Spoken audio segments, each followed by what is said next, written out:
when COVID hit, there was this phrase that I heard a bunch: social distancing. It meant that we were supposed to keep 6 feet apart from each other in order to not get sick. And then people started pushing back on this phrase of social distancing and instead favored physical distancing because our goal was to stay physically apart, not socially apart. We were still in community and we're still in this together, just not physically close as usual.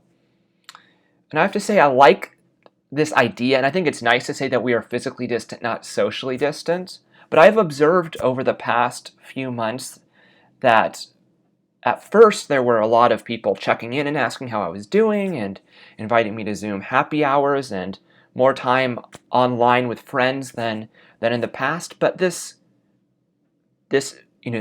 faded away, and quickly physical distancing turned into social distancing. Have you experienced that? And I feel like as a society, we've become more distant over the past few months. People spend more and more time inside and alone. And this anxiety in our society has stirred up a lot of hate and distrust and division and just lack of compassion for each other's suffering. And this has troubled me. And it's also reminded me of this story that comes at the very beginning of the Bible, the very beginning of the book of Genesis. The first 2 brothers in the Bible are Cain and Abel. And God confronts Cain after he murders his brother Abel. And Cain replies, "Am I my brother's keeper?" This question, "Am I my brother's keeper?" is a question that keeps on getting asked again and again and again throughout the rest of the Bible. And it's a question that keeps on being asked of us today. Am I my brother's keeper?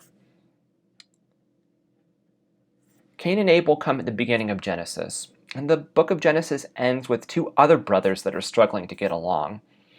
Joseph and his 11 brothers, the 12 sons of Jacob.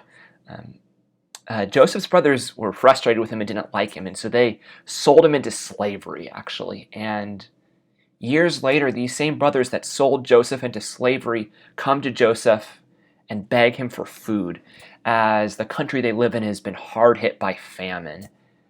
And like Cain at the beginning of Genesis, Joseph is faced with a question: am I my brother's keeper?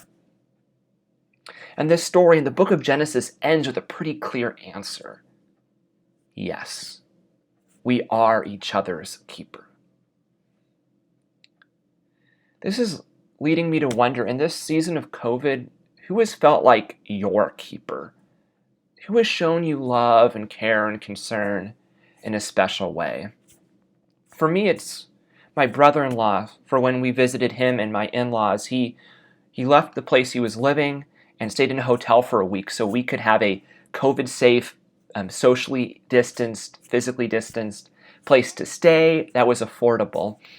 And my brother, who regularly drops off fresh-baked sourdough and cookies as little signs of encouragement to keep us going through each week.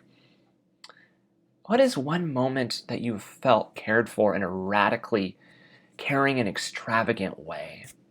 Who has been your keeper in this season?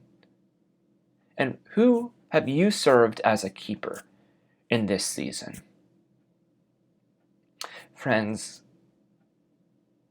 just remember today, you are not alone. We are each other's keepers.